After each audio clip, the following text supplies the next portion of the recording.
ഇന്ന് രണ്ടിലൊരു കാര്യത്തിൽ ഞാൻ തീരുമാനാക്കും. അച്ഛാ എന്താടാ അച്ചോ കാര്യം പറയടാ. ഒന്നിങ്ങ് വന്ന ഞങ്ങള്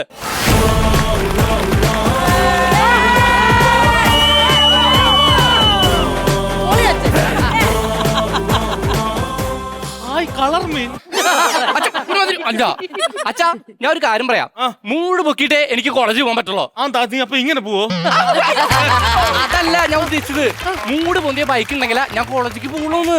എന്താടാ ഞാൻ 2K അല്ലേ? നീ 2K അല്ല PK. മനസ്സിലായില്ല? അന്യഗ്രഹ ജീവി. ജീവിക്കുന്ന പോലും എന്തിനാന്ന് പോലും എനിക്കറിയത്തില്ല. അച്ഛാ മൂട് പൊന്തിയ ബൈക്ക് ഇല്ലാണ്ട് എനിക്ക് കോളേജിലേക്ക് പോകാൻ പറ്റില്ല. അവനൊക്കെ ഇപ്പൊ മൂട് പൊന്തിയ ബൈക്ക് കൊണ്ട് കോളേജിൽ പോകത്തുള്ളൂ. അതൊക്കെ എന്റെ ചെറുപ്പത്തില് ഞാൻ പാള എന്നിറങ്ങിയ സ്കൂളിൽ പോയേക്കുന്നത്. അച്ഛാ മൂട് പൊന്തിയ കാര്യം പറയുമ്പോ നിങ്ങൾ മൂട് കീറിയ കാര്യമാണോ പറയണേ?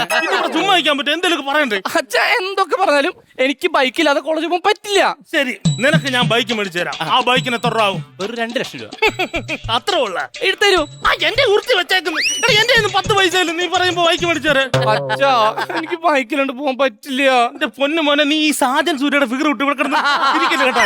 ശരി, ഞാൻ നിനക്ക് ബൈക്ക് മേടിച്ചു തരാം. ആ ബൈക്ക് മേടിച്ചു തന്നാ നീ എന്ത് ചെയ്യും?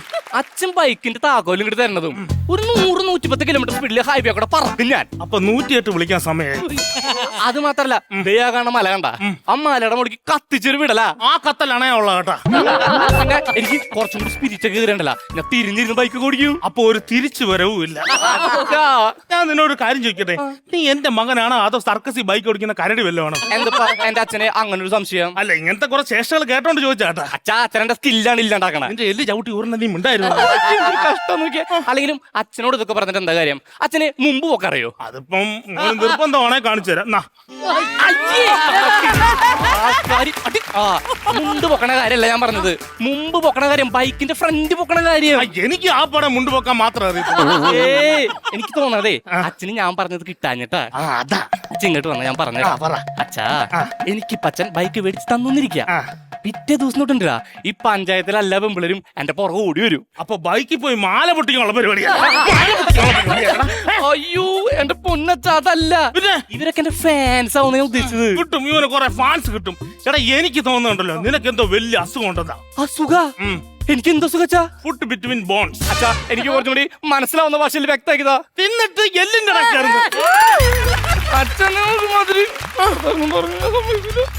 അത് പോട്ടെ.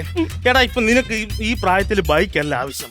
എടാ ഈ പ്രായത്തിൽ നമുക്ക് നല്ല വിദ്യാഭ്യാസമാണ് ആവശ്യം. അതുകൊണ്ട് നീ നന്നായിട്ട് പഠിക്കണം കേട്ടോ. അച്ഛാ ഞാൻ നല്ല അസലായിട്ട് പഠിക്കാൻ പോകണ്ടല്ലോ. നിന്റെ പോക്കിന്റെ കാര്യം പറഞ്ഞപ്പോളാ ഇന്നലെ രാത്രി 12 മണിക്ക് ആ ചിഞ്ചുറാന്റെ വീട്ടിൽ നിനക്ക് എന്തായിരുന്നാ പരിപാടി? അത് പിന്നെ എക്സാമിനൊക്കെ സമയല്ലേ, ഞാൻ കമ്പ്യൂട്ടർ സ്റ്റഡിക്ക് പോയതാ. നീ പഠിക്കാൻ പോകണം എന്നാ കുഴപ്പമില്ല കേട്ടാ. ഒറ്റ സെക്കൻഡ്, ഈ 12 സമയത്ത് അച്ഛൻ എന്തായിരുന്നു അവിടെ പരിപാടി? അത് ഞാൻ അവിടെ ഒരു പേരന്റ്സ് മീറ്റിംഗിന് പോയതാ. അപ്പൊ പേരന്റ്സ് മീറ്റിംഗാ? പിന്നെ നിനക്ക് ഇതുണ്ടാക്കാമെങ്കിൽ എനിക്ക് പേരന്റ്സ് മീറ്റിംഗ് ഉണ്ടാക്കാം. ഓക്കെ കുഴപ്പമൊന്നുമില്ല. അച്ഛാ ഒന്നുകൂടെ വന്നേ, എനിക്ക് വേറൊരു കാര്യം വളരെ പേഴ്സണൽ ആയിട്ട് പറയാനുണ്ട്. എന്താടാ? അച്ഛാ ഈ പഠിച്ചിട്ട് നേടല് എന്നെ കൊണ്ട് കഴിയില്ല. അതെനിക്ക് പണ്ടേ അറിയാം. ഞാനതുകൊണ്ടേ ചേട്ടൻ ഇവിടെ പ്ലംബിംഗ് പണിക്ക് പോയിട്ട് നല്ലൊരു പ്ലംബർ ആയാലോ? ഈ ചേട്ടൻ എന്ന് പറയുമ്പോ എന്റെ മൂത്ത പുത്രനായിട്ട് വരത്തില്ലേ? അവൻ അടിപൊളി പ്ലംബറാണ്. ഈ വീടിന്റെ മൊത്തം പ്ലംബിംഗ് ചെയ്തവനാ. എത്ര കാശ് അച്ഛന് ലാഭിച്ചെന്നാ? ആണോന്ന് ഇവിടെ സ്വിച്ചിട്ട് അപ്പുറം ജലചാര വീട്ടിൽ വരും വെള്ളം. എവിടെയായാലും വെള്ളം വരുന്നില്ലേ? നീ അവനെ കാണുമ്പോ പറയാൻ കേട്ടാ, ആദ്യം പോയി ജലചാര വീട്ടിൽ ഒരു സ്വിച്ച് പിടിപ്പിക്കാൻ. അതെന്തിനാ? ഇവിടെ അങ്ങനെയാലും വെള്ളം വരട്ടാവേ. എന്താണ് അച്ഛൻ നിങ്ങൾ ഇങ്ങനെ? അച്ഛന് എന്നെ ചേട്ടനെ കുറിച്ച് വേറെ ഒന്നും പറയാനൊന്നും നിന്നെടാ ഞാൻ പറയാം. ഇതുപോലെ 2 കിഴങ്ങ് പിടിച്ച പിള്ളേര്. എടാ നിനക്കൊരു കാര്യം അറിയോ? നിന്നെയൊക്കെ ഓർത്തിട്ട് ഈ അച്ഛൻ രാത്രി ഉറക്കമില്ല. അപ്പൊ ഇതാണല്ലോ അച്ഛാ അച്ഛൻ ഉറങ്ങാത്ത വീട്. എന്റെ കൈപ്പാങ്ങിൽ നിന്ന് മാറി നിൽക്കാവോ? അതെന്താ? അല്ലെ മകൻ ഉറങ്ങുന്ന വീടെന്ന് പറയേണ്ടത്. അച്ഛാ അച്ഛനിപ്പോ എന്നോട് പഴയ പോലെ ഒട്ടും സ്നേഹമില്ല. എടാ അങ്ങനെ നീ പറയല്. എടാ നിനക്ക് ഓർമ്മയുണ്ടോ എന്ന് എനിക്ക് അറിയത്തില്ല. പണ്ട് നീ ചെറുപ്പത്തിൽ സ്കൂളിൽ പഠിച്ചോണ്ടിരിക്കുന്ന സമയത്ത് നിന്നെ തല്ലിയ കണക്ക് മാഷിനെ തിരിച്ചെല്ലാൻ വേണ്ടി ഞാൻ പുള്ളിയുടെ വീട്ടിൽ വരെ ചെന്നാ. വീട്ടിൽ ചെന്നത് ശരിയാ, പക്ഷെ തല്ലു കൊണ്ടുവന്ന അച്ഛനല്ലേ. അതെങ്ങനെ കൊള്ളായിരിക്കും? നിന്നോട് ചോദിക്കേണ്ട ചോദ്യം പുള്ളി എന്നോട് ചോദിച്ചു, ഉത്തരം അറിയത്തില്ലെന്ന് പറഞ്ഞ പുള്ളി എന്നെ ഒരു കാര്യം എനിക്ക് ഉറപ്പായി, അച്ഛൻ ബൈക്ക് മേടിക്കാനുള്ള പൈസ തരത്തില്ല. അതുകൊണ്ട് അച്ഛൻ ഒരു കാര്യം ചെയ്യും, എനിക്ക് ആ വീതം താ. 1-2 നമ്പർ ഉണ്ട്, പക്ഷെ ഞാനെ തന്നെ നീ പറയല്ലേ. പക്ഷെ വിളിക്കുകയും ചെയ്യല് കേട്ടോ. ഒറ്റ അത് ആ വിഹിതത്തിന്റെ കാര്യമല്ല ഞാൻ പറഞ്ഞത്, ആ വീടിന്റെ വിഹിതം തരാൻ. വീതം ഇപ്പൊ കിട്ടും, നീ വായം വിളിച്ച് മോളോട് നോക്കിയിരുന്നു. അത് ഞാൻ വീതം തരില്ലെങ്കിൽ വേണ്ട, അത് ഞാൻ സൗകര്യം പോലെ പിന്നെ മേടിച്ചോളാം. ഓക്കെ. പക്ഷെ എനിക്ക് നാളെ ഒരു ഉപകാരം ചെയ്തു തരാൻ പറ്റും. എന്താടാ? എന്റെ കോളേജിൽ ഒരു PTA മീറ്റിംഗ് ഉണ്ട്, അവിടുന്ന് ഒന്ന് വന്ന് ഒപ്പിട്ട് തരണം. എന്റെ ഉയിര് പോയാലും നിന്റെ PTA മീറ്റിംഗിന് മാത്രം ഞാൻ വരത്തില്ല. അത് എന്താ? എടാ ഈ PTA ഫുൾ ഫോം എന്നാടാ? Parents teachers association meeting. അത് നിനക്ക്, എനിക്ക് പിതാവിനെ തെറി പറയുന്ന അസോസിയേഷൻ. തെറിയല്ലേടാ ടീച്ചറും സാറും കൂടെ എന്നെ വിളിക്കുന്നത്. എടാ ഞാൻ നിന്നോട് കാര്യം ചോദിച്ചേ, നിനക്ക് എന്തെങ്കിലും കഴിവുണ്ടോ? നീ എന്നേലും ഒന്ന് രക്ഷപ്പെടുകൂടാവേ? അച്ഛാ, കഴിവിന്റെ കാര്യം മാത്രം അച്ഛനോട് ചോദിക്കരുത്. എന്റെ ഉള്ള കഴിവ് ഫുള്ള് പുറത്തെടുത്തിട്ടാണ് ഞാൻ ആ റീൽസ് ഒക്കെ എടുക്കുന്നത്. പക്ഷെ ഒന്നങ്ങോട്ട് വൈറലാവണില്ല. എങ്ങനെ വൈറലാകും? പക്ഷെ നീ വൈറലായാലും ഞാൻ വൈറലാകുന്നുണ്ട്. അമ്മാതിരി കമന്റാ നിന്റെ തന്തയ്ക്ക് വിളിക്കുന്നത്. പിന്നെ ഞാൻ എന്താ ചെയ്യാ? അതല്ലടാ, ഞാൻ വന്നപ്പോ തൊട്ട് ആലോചിക്കുമായിരുന്നു, എന്താടാ നിന്റെ കഴുത്തിലൊരു ചുമന്ന പാട്? അത് പിന്നെ അച്ഛാ, ഒരു പ്രായപൂർത്തിയായ മകൻ ഷഷ്ടിപൂർത്തിയാവാറായ അച്ഛനോട് അത് പറയാൻ പറ്റുമെന്ന് എനിക്കറിയില്ല. എന്നാലും ഞാൻ പറയാം. അതെ, എന്റെ കാമുക അടിച്ച ലവ് ബൈറ്റാ.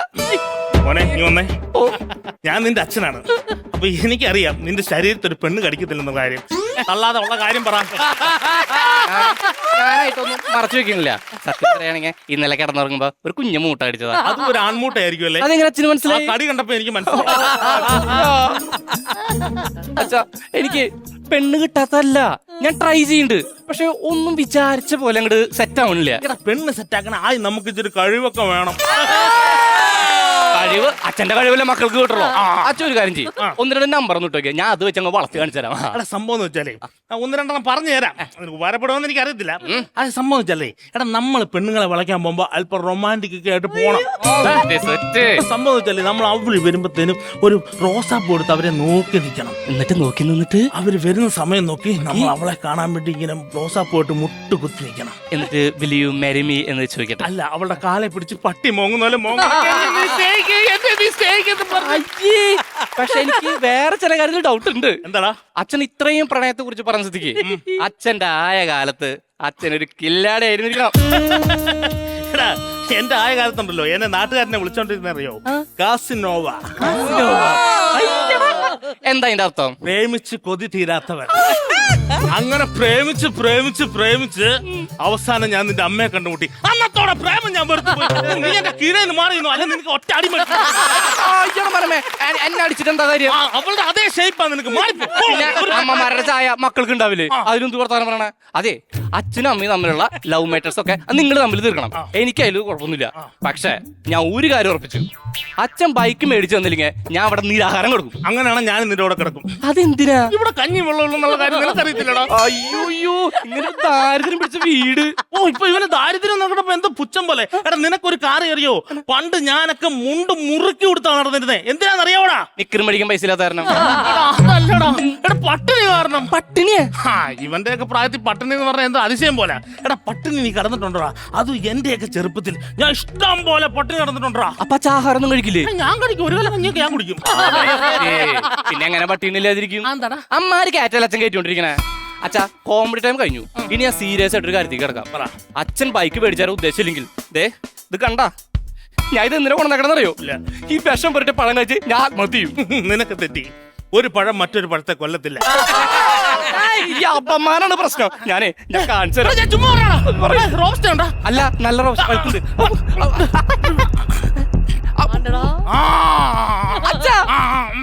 നിങ്ങൾ എങ്ങനെ റോബസ്റ്റ് അടിച്ചേ? നീ ക്ലൈമാക്സിൽ പോലും ലീഡ് ചെയ്യാൻ നിന്നെ ഞാൻ സമ്മതിക്കത്തില്ല.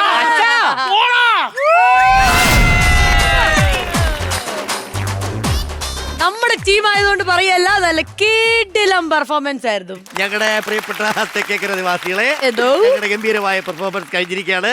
നിങ്ങളുടെ വായിൽ നിന്നും നല്ല നല്ല വർത്തമാനങ്ങൾ. എനിക്കാണെങ്കിൽ നമ്മുടെ അച്ഛന്റെ മുഖത്ത് നിന്ന് കണ്ണെടുക്കാൻ തോന്നിയില്ല.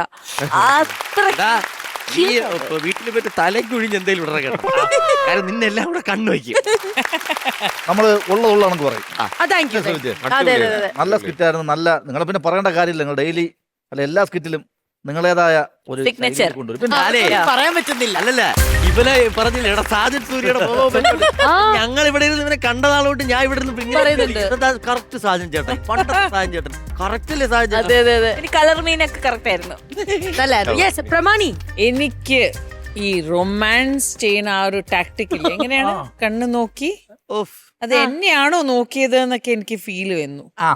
ഞാൻ മ്യൂസിക്കൽ ഇങ്ങനെ വരണോന്നൊക്കെ ഇങ്ങനെ വിചാരിച്ചു. ആയിരുന്നോ ശ്വേത ചേച്ചിക്ക് വേണ്ടിയായിരുന്നോ അത്? പറയാം.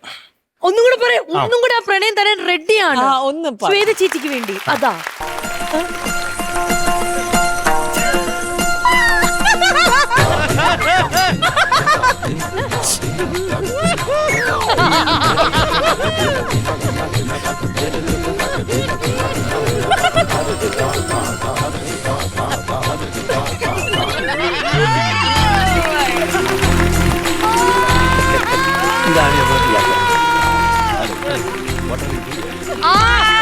സൂപ്പർ. ചേച്ചി ഇതായിരിക്കും ശ്വേത ചേച്ചിയുടെ ഏറ്റവും ബെസ്റ്റ് റൊമാൻറ്റിക് മൊമെന്റ്. പ്രണയിച്ചിട്ടുണ്ടോ? പ്രണയിച്ചിട്ടുണ്ടോന്നല്ല, എത്ര വട്ടം? എത്ര വട്ടം? അത് കൊറേ വട്ടം ഉണ്ട്. ആണ്. ഇപ്പോഴും പ്രണയിച്ചിരിക്കുകയാണോ? ഇപ്പൊ ഒരാളെ പ്രണയിക്കുന്നുണ്ട്. പിന്നെ പിന്നെ വേറെ നോക്കാൻ പറ്റില്ലല്ലോ. അങ്ങനെയൊന്നും അങ്ങനെ ആവണ്ടേ. ഒരാളെ പ്രണയിക്കും വേറെ നോക്കരുത്. ഇപ്പൊ പ്രണയിച്ചോണ്ടിരിക്കുകയാണ്. അയ്യോടോ. അപ്പൊ ഞങ്ങൾ ഇവിടെ നിന്ന് ഈ ചുട്ടുമണി എന്നൊക്കെ പറയുന്നതിനൊക്കെ കുശുമ്പുണ്ടോ? ഭയങ്കര പൊസസീവ് ആണോ കുട്ടി? ചെറുതായിട്ടൊക്കെ. അത് ഭയങ്കര ഞെട്ടിക്കും. ഞങ്ങളുടെ ഫാൻസിന് ഭയങ്കര ഞെട്ടിക്കുന്ന ഒരു വാർത്തയാണെങ്കിലും ഉള്ളിനുള്ളിൽ ഞങ്ങൾക്ക് ഭയങ്കര ഹാപ്പിനെസ് ഉണ്ട്. Okay, alright. ഞാൻ ഇപ്പൊ ചോദിക്കണ്ടല്ലോ. ഓ സാരയില്ലടാ, സാരയില്ല. ഓൾറൈറ്റ്. അപ്പൊ എന്തായാലും നമുക്കിനി നമ്മുടെ ബാറ്ററിയുടെ കാര്യത്തിൽ ഒരു തീരുമാനം നോക്കാം. നമ്മൾ ഇത്രയും ചിരിച്ചു, എത്രത്തോളം ബാറ്ററി ചാർജ് കയറി എന്നുള്ളത്. കമോൺ. കരനിറയെ പണമൊഴുകണ കടി പറന്നിറയേണ്ട ചിരി ചിരി പല ചിരി ധൃതതുണ്ടന താളത്തിൽ ഞാൻ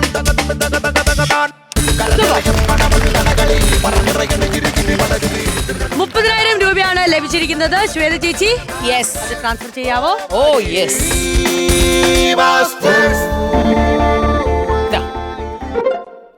സെറ്റ്.